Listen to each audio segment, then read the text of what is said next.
Hello friends, welcome to my channel. Do not copy. This channel is going to be useful for your 10th class NTSC programming and state public examination. So learn more, read more, view more videos. Also subscribe to my channel and press the bell icon for further video notifications. So check out this new video about democracy.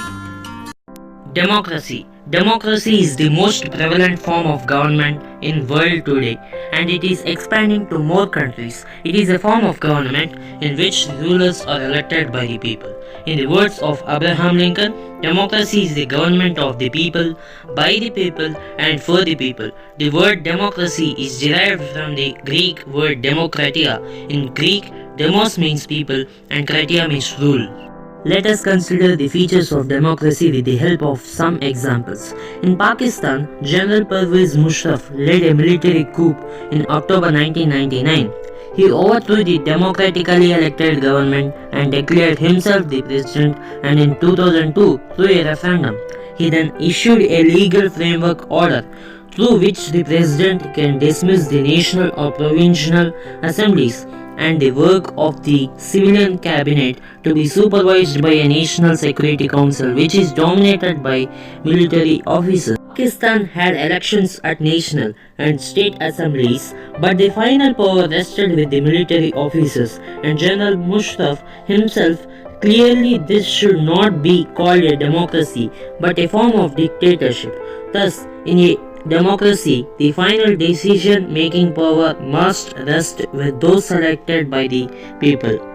Mexico got independence in 1930. Since then, elections were held after every 6 years to elect president. But until 2000, every election was won by a party called PRI, Institutional Revolutionary Party. Opposition parties did contest elections but never managed to win. The PRI used many dirty tricks and forced the government officials to vote for them. People seemed to have a choice, but in practice they had no choice. In China, the elections do not offer any serious choice to the people. They have to choose the ruling party, that is, the National People's Congress, and the candidates approved by it. So these are not fair elections. The elections must offer a real choice between political alternatives. Thus, a democracy must be based on a free and fair elections, where those currently in power have a fair chance of losing.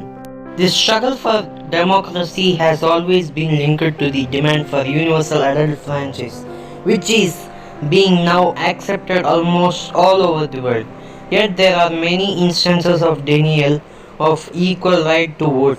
For example, in Estonia, people belonging to Russian minority find it difficult to get right to vote. In Fiji, the vote of an indigenous Fiji has more value than that of an Indian Fiji. Democracy is based on fundamental principle of political equality. It means that in a democracy, each adult citizen must have one vote and each vote must have one value.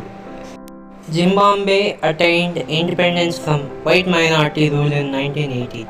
The country has been ruled by JANUPF, the party that led the freedom struggle, and its leader Robert Mugabe, who himself was the president of the country, though he was popular but used unfair practices in election. He increased his powers by amendments that made him less accountable.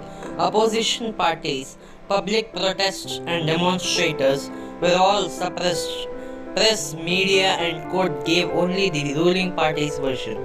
This shows that popular governments can be undemocratic and autocratic. This requires that the state should respect some basic rights of the citizens. They should be free to think, to have opinions, to express their views in public, to form associations, to protest and take other political actions. Everyone should be equal in the eyes of the law. These rights must be protected by an independent judiciary, whose orders be obeyed by everyone. Thus, a democratic government rules within limits set by the constitutional law and citizens' rights. Arguments against democracy. Leaders keep changing in a democracy. This leads to instability. Democracy is all about political competition and power play. There is no scope of morality. A number of people have to be consulted in a democracy. That leads to a delay. Elected leaders are not aware of the best interest of the people. It leads to unsuitable decisions. Democracy leads to corruption, for it is based on electoral competition. Arguments for democracy. A democratic government is a better government because it is a more accountable form of a government. Democracy improves the quality of decision making. Democracy provides a method to deal with differences and conflicts. Democracy enhances the dignity of citizens. Democracy is better than the other forms of government because it allows us to correct our mistakes. Democracy can get us everything and is not the solution to all problems. A democratic decision involves consultation with and consent of all those who are affected by that decision. Those who are not powerful have the same way in taking the decision as those who are powerful. Thus, democracy depends on active political participation by all the citizens. That is why a study of democracy must focus on democratic politics. Most common form that democracy takes is that of a representative democracy. The majority is allowed to take decisions on behalf of all the people. Even the majority doesn't rule directly, the majority of people rule through their elected representatives. In the present world, we value democracy because it helps one to judge an existing democracy and identify its weakness. It also enables one to differentiate between a minimal democracy and a good democracy. Democracy depends on active political participation by all the citizens. Thank you for watching this video. Please subscribe to my channel, like, share, comment on your opinions and press the bell icon for further video notifications.